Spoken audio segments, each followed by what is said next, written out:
Welcome back to the Winners Culture Podcast. I'm your host, Jamie Smalls, a.k.a. It's Just JJ. And to my right, I have... Just Daryl. 1 R, 1 Y, 1 L. The sky's blue.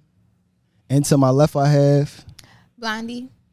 And today we got a special guest, Mr. Beyond Goode himself. Yes, sir. What's going on now, G, also known as G? How you feeling, G? I'm good. Thanks for having me on. That's what's up. So y'all already know what we do here at the Winners Culture, man. We break down different aspects of entrepreneurship and talk about people's different roles to get here, man. So we're going to start off with this. We're going to ask you, G, how would you define success? What does the success look like to you? Success is just something that you set for in life that you want. You feel me? So success for everybody is going to be different. So there's no, definition of success. It just be what you want. Okay. What you see as successful. But for me, what I see as successful is, changing my family life, changing my family tree life, leaving something behind for my son that he could, obtain and take to the next level. I feel that. I love how everybody got their own way to look at success. And I feel like on the last episode, that was something we was talking about, like how important it is to define success your own way. Mm-hmm. You know what I'm saying? So another thing I wanted to ask is, you're a serial entrepreneur. It's a lot of things that you're involved in. So first, I wanted to ask you, what drove you into entrepreneurship? I was raised in an entrepreneurship environment. So, me playing sports, that's a form of entrepreneurship to me. Because you could lose that position at any moment, right? And then the other thing is just watching my mom, my dad. They hustled. So you feel me? A hustle don't mean you out here doing something illegal. A hustle is just waking up every day and going to get it. So I seen them hustle every day. So that gave me the ambition and the drive to do the same. What you think the biggest thing that like sports taught you about entrepreneurship or just about life in general that you carried over to your hustle? You feel what I'm saying? I say it taught me just it's never ending. Mm-hmm. It's gonna go on forever. I'm gonna be doing this till I'm 55, 60 years old plus. Yeah, that's when I feel like I'm gonna retire. Yeah, when I'm laid back. But it's Yeah, I always find that athletes got like a crazy hustle, especially the higher you took it, because you start to understand the business aspect of the game and how your spot never safe, and people talk crazy. You never know, so you always got to hustle. You always got to grind. It gives you a different type of mentality. When you start playing at a high level, going back to football, everybody might not know I played football, D1, played for Emilton Charter in Philadelphia, West Catholic. We won the first state championship. Shout out to West, man. That was huge for Philadelphia and the Catholic League too, in Philadelphia. But just I lost track. What you was talking about? My fault. No, you was talking about how your upbringing in sports, like you was at West, so you going from there. Just sports in general taught me a lot. Like it just taught me that you gotta you could lose your spot at any second. I said that before, but really think about like if you become an older guy on the team after being a freshman, it's a younger guy on the team that might be hungry that wants your spot. You feel me? So you gotta be on pins and needles and on point at all times. Right. So you said you was a Division I athlete, right? Yeah.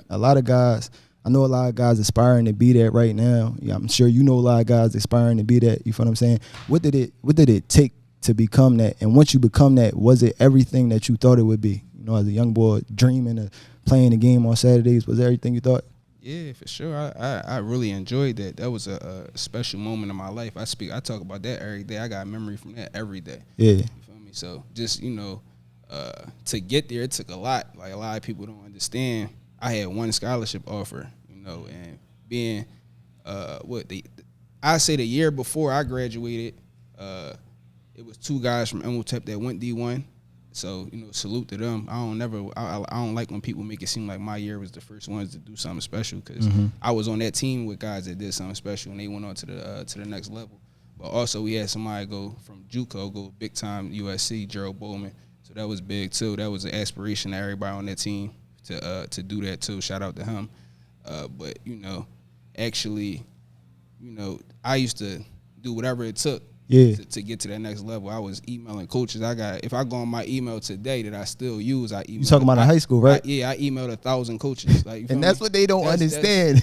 That's what it comes down to. And actually, them schools came to see me, so it came full circle for me to able to see that. And a lot of people don't know that part of the game. Like everything not gonna fall in your lap. Sometimes you gotta go get it. So I wasn't waiting on the coach to tell me, you such and such here in the office. I was, So you had that hustle all the way back when you was, when you was playing. Yeah. I feel like what you just touched on is a crazy aspect of the game that people don't even like.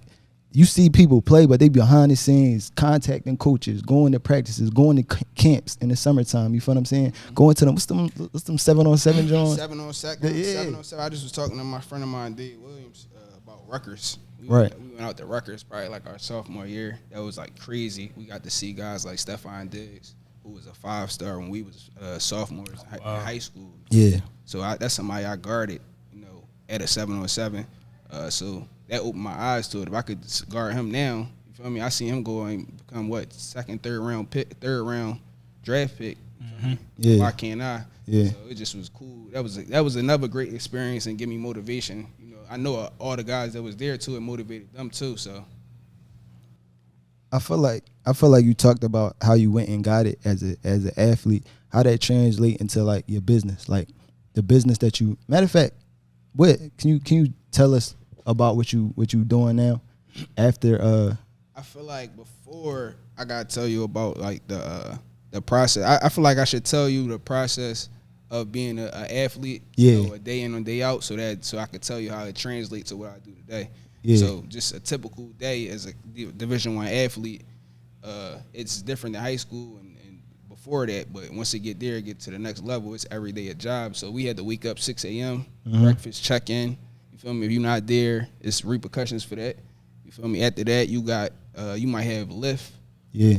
Or, I'm saying, it was 3 different times of the day that you could do lift, depending on your schedule with classes. So we might have to lift in the morning. Sometimes I used to try to wait for my lift to be 1 o'clock before practice because I was like, I need sleep. I go get a quick grub, go back to sleep, then go to class. Right. But so we'd have wake up, eat breakfast, go to lift, then go to 2 to 3 classes. Then, you'll go watch film before practice. Right. You watch film. So say it's Monday, you're going to start watching the team that you're going to play on Sunday, Saturday. Mm-hmm. And I'm saying I played corner, so I had to, actually look at all the guys that I go up against. All right, yeah, he fast, he's slow, he's strong, he whatever. Yeah. And then from there, I go on, all right, what's their favorite situation? What's their favorite route, what they do, how they had their hands before every route. Yeah. It was real. The details. The detail that people don't know that I do. A lot of other people do that too. Like, I learned that from YouTube. Mm-hmm. You know what I mean? Watching a couple, guys that play my position on what they said they do before preparation, before a game. And then after practice, after the film on Monday, we'd go to practice. We'd do a walkthrough on the different formations they do. Then after that, we'd start practice. Right. All that's before practice. Not even practice. Right. All that was before practice. So then we'd start practice. We'd do all our stuff, whatever. We'd do special teams and all that. And then after practice, we'd go eat. Practice 1.5 hours. After practice, we'd go eat. Then we'd come back and watch film. Wow. And then we'd go.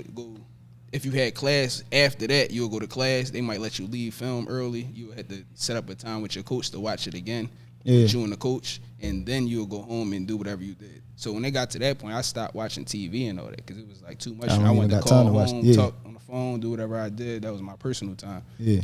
But that translated to, what I do today because I probably get like 100 phone calls now because it's like I got a business doing this, I got a business doing that, I'm doing real estate, so it's nonstop. Whereas though I'm just used to it, and then whoever with me, they not even used to like somebody being like. It might seem like I'm determined, but I'm used to it now, and it just translated to what I do now. So I would say with what you just said, knowing that you're in multiple things, what was your first venture, and then how did you get the capital to start it? So when I came home from school, I got hurt. So I got hurt at pro day for school for working out for a couple NFL teams. They came up to me when the season was over. This before the draft and everything. So we do all that. I end up getting hurt there. I had like my whole senior year was a little scattered. I never was hurt until that year. So that was part of the reason I was like I stopped playing because it was like. I never was hurt before, and I got hurt my senior year 4 times, 3-4 times, and it was just like, it's a calm down. It's something God telling me to do something different. Right. So once I came home, I was able to, be around the fellas and everything, what I was doing before, I got a little comfortable, but it also showed me like I ain't never do nothing different but play sports. So I was able to go to studio sessions and all that with a friend, right, and experience that side of life, just doing something with music that I enjoy. Every athlete listen to music, so once I did that, it just was a new experience. So I started to do other things, and that's where that's where you. So like when you first get the idea to like was the studio your first idea? You feel what I'm saying? I got a little bit off task. So to get onto what I was trying to do, I started being around the studios, and I started working with with an artist named Trap Wiz, a friend of mine. Shout out to Wiz. Shout out to Wiz. I started going to studios, and when I got to a studio, they actually kicked us out because of smoking. I'm not even a smoker, so it I ain't like that. I ain't like not being able to have your own space. Have my own space. So we ended up getting a space. I was doing like Uber and stuff, and stacking my bread, stacking my chips, and we got a space. It was $1,000 a month. Me and my homie Cheese was doing that. I feel like I can make 500. He can make 500. We could put it together, and we did what we had to do to get the equipment. There was another side of it, but payment plan, whatever you gotta do, you can do it. It's no excuses out here. I just looked at it like sports. So how many hours you think you was driving Uber a day when you was saving? I probably was driving like a 9 to. I ain't gonna say a 9 to 5. I probably was doing like 5 hours. Make like a bean 5200, and then chill. Okay. Do what I had to do.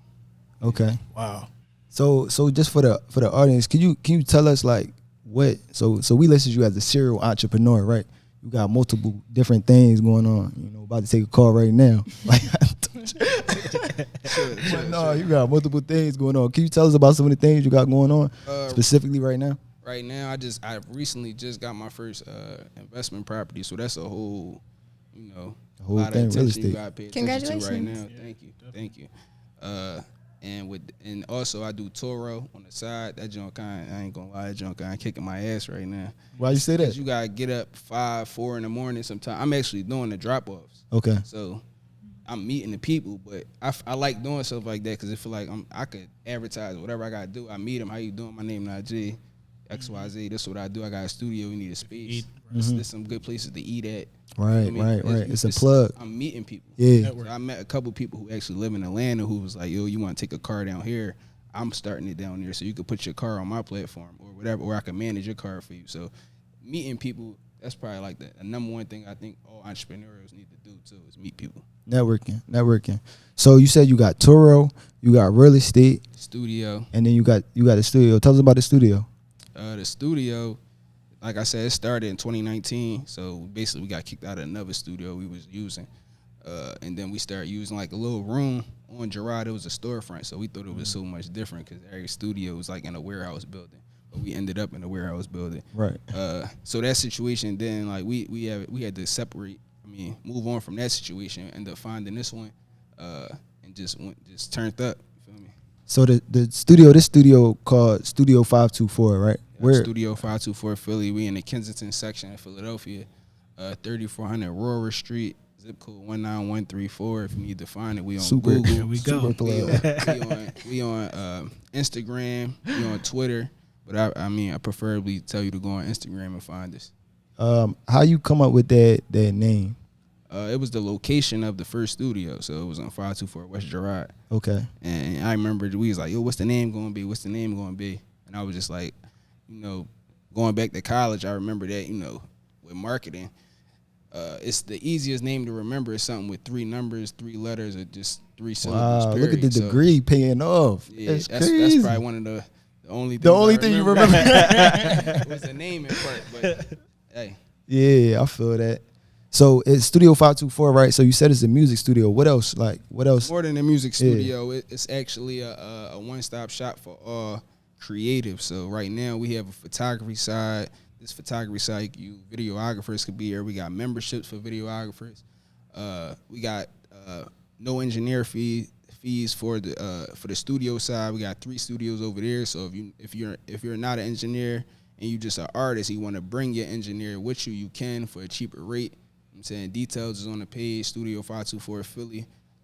If you need any marketing advice, consulting, we could provide that too. That's not advertised right now, and that's coming later in 2022. Whatever you need as a creative, as an artist, anything, we got it. Solid. So I feel like we talked about a lot of your successes, right? We talked about your ability to win a state championship at West Catholic, to become a Division I athlete, to become a serial entrepreneur, have the studio and so many different hustles. Was it ever a time as an entrepreneur or as an athlete or as a person you feel like you took a loss, like something went left and you thought about giving up or something like that? Well, I mean, I know I threw the first studio under the rug like it wasn't a loss, but I lost that studio. You feel me? It wasn't the guy there, he didn't really like the traffic. You feel me? The neighbors didn't really like the traffic. We was in Northern Liberties. You feel me? I'm a young black guy. It might be a little smoke coming out the door. It's a studio. Like, that's in every studio in the world. You probably see some smoke come out. So that was part of it. I lost that studio, but we bounced back and did bigger and better things. So yeah. So when you lost the studio or whatever like that, like, what did that feel like? Did it feel like it was over? Or did you automatically know, like, I'm getting right back? I didn't even really want to do it. I didn't want to get another studio. Wow. I was kind of really burnt out with it because it wasn't really like making no crazy money. Mm-hmm. You feel me? It was just like I don't want to say a hobby. It was paying the bills and everything. It was a little something left over at the end of the day. Mm-hmm. But we was investing heavily, so it didn't feel like it. Mm-hmm. But once that ended, it ended literally when COVID started. So it was like March of 2020. Okay. That 2019? Yeah. 2020. It was the March of 2020. It was coming up on the 1 year mark because we started it March 2019. So March 2020, it ended. The lease was coming up. It was time to extend it. It was, like I said, it was one room, but I remember once it ended and everything, and my phone wouldn't stop ringing because none of the other studios really got a phone number. So you got to know the engineer. Right, so right. That's why I was big on making the studio a business. That's a good point. I ain't never you even can't thought really about call that. a studio. You could That's call true. me all the time. You could call that studio number. I'm going to answer. Mike might answer. You feel me? 2 a.m. What you need? Yeah. Because it's a business at the end of the day. So we going to outwork everybody. Wow, that's a good point. I never even thought about that. And if they do got somebody that does, they work 9 to 5 or something like that. It's closing. You know what I'm We saying? getting all the traps. Yeah. Well, do you have any advice to give anybody like that's kind of in your same position, following your footsteps, like somebody maybe who got hurt as an athlete looking for like the next step to take? What advice would you give them? It's crazy because before this I would never tell you like stop playing sports, but you feel me? If an opportunity presents itself, don't close that door because of sports. Because I definitely tell you to keep your eyes on that, John, just because you never know what that door might open. Like I didn't even really have my eyes open for so long. So Yeah. like they literally was just all football. You feel me? So if you knew now what you knew then, would you have just not played football at all? Like, do you regret playing football or? I definitely need it. It taught me everything I know. It taught me self-discipline, everything I need to be a successful business owner. It taught me because that's discipline. It taught me discipline, period. That's what you need as an entrepreneur. You need discipline. I would also say it sounded like it taught you perseverance. Yeah. Like to say that, your studio, you lost it on your 1 year anniversary. Yeah, that you know really what I'm saying? was That's the 1 major. year. I don't even be thinking about it like that. It just was like, I live in a moment. So Yeah. whatever happened in that moment, we just going to keep moving on. I ain't even think of it like that. Yeah, didn't even gripe over it. It's just like, I got to keep going. It's like the next week. Like that's why I said go back to sports. They always go to that next week mentality. Yeah, Once the game over, you lost that game, you on to the next week because the Right. playoffs is 5 games away. Right. I ain't worried about this one L. Yeah. Right. I got way more weeks to go. 17 if you're in the league, so you ain't sweating over that. Right. Yeah. And I feel like another thing that you touched on is that you didn't do it by yourself. Like there was people there. Yeah, it's which hard. You can't. It take a village. Take a village to do everything. That's one thing. And then also, I know a lot of people get caught up on if things don't happen when you want it to happen, or people don't move on your type time. It's gonna be a lot of times people not gonna be moving on your time, especially in business. Unless you got a bag to go just pay somebody to be on salary. They is not gonna be on your time. So. Was it ever a time like that for you? Like where you was counting on somebody, or you tried, like you thought somebody was gonna come through, they didn't, and you had to like, and all the time. I thought people was going to. I mean, yesterday. That's the stressful part. That's really the stressful part.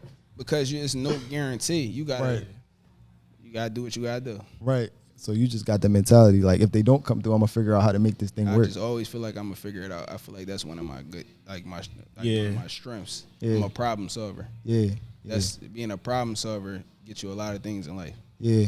No, I completely agree. And I feel like running anything, you start to see like I gotta be able to take care of this on my own. You feel what I'm saying? Like I really can't count on nobody. See that light bulb that was missing? That's what I'm saying. Like that joint, that's a prime example. Like you going, hold on, go with that light bulb over there. We gonna switch this light bulb and then that joint gonna work. I already know. Like it ain't no ifs, ands, or buts. We gonna figure it out. Yeah. I think outside looking in, sometimes people really think like it be going smooth. Like they'll see different things. Like it's a cakewalk. Exactly, different things going on, and it's like, man, they really got it together, or like he really making it work, not knowing like I'm really just making it work. Like like even with the studio, you never know. Like it might be a bad week. Everything ain't glitz and glamour. Right. You feel me? That's why you gotta save your money too. Like I tell everybody, save your coin, cause you never know when a rainy day gonna happen. Can you tell us about your like budgeting strategy when it comes to All right, so I ain't gonna lie. Like I'm big on once I make the money, I put it right back in. Right. I don't like to see the money. I don't like to see the money because when you see the money, you think of other things you want to buy with it. You feel me? So if I make $500, I'm putting $400 back into it. Yeah. That bean going in the stash. Okay. And then we gonna stack them beans up, and then when them beans hit a dime, then all right, you feel me? I could spend $2,000. That's how I look at it. But the whole time, I'm still stuffing back into the business. That's how I look at it, sir. So your budgeting strategy heavy on the reinvestment. Yeah, it was like I don't remember the numbers exactly, but I remember like learning it from I'm YouTube University boy, so even if I went to school, I was gonna learn it. But if you make $100, 40 go to invest in here, 40 go to invest it here, 20 go to you. So that's how I look at everything. Like I said, that 500. I'm just being dramatic, but literally like I try to put all the money back inside because in a business, it's another thing I learned. You're not going to profit until year three or 5. 3 through 5, you don't profit. So anybody that got a business that's trying, spend their money that early, you're not going to see no money. You're not giving yourself no room for growth because you're not investing back into your business. Okay. So was there ever a moment that you felt like yo, I'm really doing this thing? Like I made it kinda? Like you feel what I'm saying? I don't feel like I made it at all. Okay. I ain't know I want to live in California, so up in the hills. So until I'm out there, I ain't make it. Yeah, man. So you feel like it's a constant grind? Yeah, it's a constant grind. Like I get tired though. I know you gotta get tired. tired. I definitely be on like, damn, I'm trying to go on vacation, but. So what do you do to like not avoid being burnt out, like as an entrepreneur? That's what I'm trying to learn. I'm still being learning. I'm learning on the fly. Somebody got some advice for me, I got open ears. No, I think that's interesting though, because listening to your story and what you've been saying, it's like it all kind of seamlessly ties together. Like you said, and initially when you was playing football, you were so accustomed to next man up. Yeah. It sounds like that mindset translates right into your business as to why you can't rush. You gotta think about it like this: like if I played football, I'd still be grinding. Yeah, you know what I'm saying. So I'm not retired. They don't retire till they 34, 35 years old. Right. I'm not 34, 35 years old. Right. So I got the same mentality. Yeah. There's nothing changed. I'm just in a different sport. I'm in a different arena. Mm-hmm. That's a good point. But it's way less money. Feel me? Too. That's the other thing. So I'm trying to I feel like I missed. I gotta get back. Right. I see what you're saying. I gotta get back. I feel that. And helping you, like making up that time is a motivating factor. Like I couldn't make it in this lane. It's so fuel to the fire. Yeah. Like I don't even feel like. I just feel like I know me. I know I was good enough to go to the NFL. Right. So it's not that. Yeah. So they don't even look at it like that. It's just like, all right, it's the next thing. Like I just gotta figure it out what I'm gonna do. I ain't even look at it like that. What I'm gonna do. I just did something different. That's another thing too. I ain't even overthink it. I don't think you should overthink. I feel like you just do it. Like Nike say, just do it, and like you gonna figure it out. Just make it happen. You gonna figure it out. When you think too much, that's when and it might cause you to wait 6 months to make a decision. Yeah. I remember even like when we setting up the day, I remember watching the Earn Your Leisure episode. You know, they got the podcast talking about finance and all that. And they was talking about how sometimes they just ran it with one camera. Sometimes they ran it off the iPhone. Sometimes just getting it done. Just getting it done. Because people overthinking it every day. So if you don't do what people doing every day, you going to win. That's a great point. That's all it is. That's a great point. If they overthinking it and we not, at least you know what I'm saying. Getting it done. Right. But to your last point about burning out, right? So Shay, you was also an entrepreneur that be grinding crazy. You feel what I'm saying? How you deal with that situation? Give my man some advice. I was waiting for you to give me some advice. 'Cause I don't have none, honestly. So y'all both be running yourself into the ground. Yeah, honestly. We'll figure it out. No, it There's really, no in between. it really is. And I feel like for our generation, most of us don't even want it. Like, we don't want to be under somebody so bad. Like, we want to have our own Right. so bad Right. that we gonna do whatever it take to. But this the thing about it though. This, for one, every millionaire has one thing in common. Well, they say most millionaires got one thing in common. That's real estate. So that's Right. one thing. So I know I gotta be in a real estate lane somehow. Even if I got 20 cribs or whatever, you feel me? That's something I touch that every millionaire touch. So that's one thing. And then the other thing is just being how can I say it? Having multiple streams of income. Yeah, they say 6 to 7. So if you got multiple streams of income, I could be a boss at the studio, but I could be a worker in my other 3 businesses. Yeah, that's a Or good point. My other 3 streams of income. I don't got to be the boss at Of them everything, jobs. right? See what I'm saying? So shout out my homie Dave again. He's doing trucking. So if I Right. want to do trucking, I don't need to Shout be out the Dave. boss at my trucking situation. I Yeah. could go buy my truck and let him operate it. You Right, feel me? right, Because he could be the boss over there. I'm the boss. I'm cool with playing the back seat. right, Certain situations. right. And I think that's where we get it twisted. Like, we try to be doing everything and be headlining and frontlining You're and gonna burn out. easily, quickly. I don't like the front line. You don't like the front line? Why you don't like the front line? Because if something go wrong, everybody come to you. Right, everything on your shoulders. So when you play the back, you still. How you be dealing with the pressure of everything being on your shoulders when you is in the front line role? I could play behind the door. Hey, you gotta vent a little bit. Yeah. No, for sure. Like, come on, you gotta be real. But I'm joking. No, I read this book once. It was called the Language of Emotions, right? And I know as men, especially black men, we don't be dealing with our emotions. That's why I read this book, right? And it said that I gotta get into reading too. yeah, bro. I feel like everybody around me reading right now, and I'm not reading, so that's a little motivation. Shout out to Mike. He do a lot of reading. I be seeing little different books in his bag and all that. The crazy part is, Mike said he wasn't reading at all. Then we had a conversation. He started reading crazy. Yeah, he be going ham. And now he can reading crazy. But this one of the books I was telling him about was called the Language of Emotion. And in that book, it was talking about how like complaining is healthy because you venting, you letting it go. Letting it out. You letting it go. So you can get back in shape to get right back to it.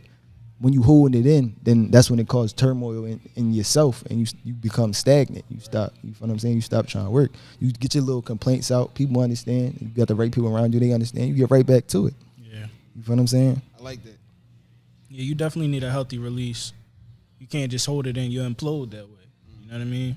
Yeah, and that's what I feel like I seen from a lot of entrepreneurs and people who got it, the burnout. You feel what I'm saying? You got it good. And like you said, would it take 3 to 5 years before you see anything from it? You know what I'm saying?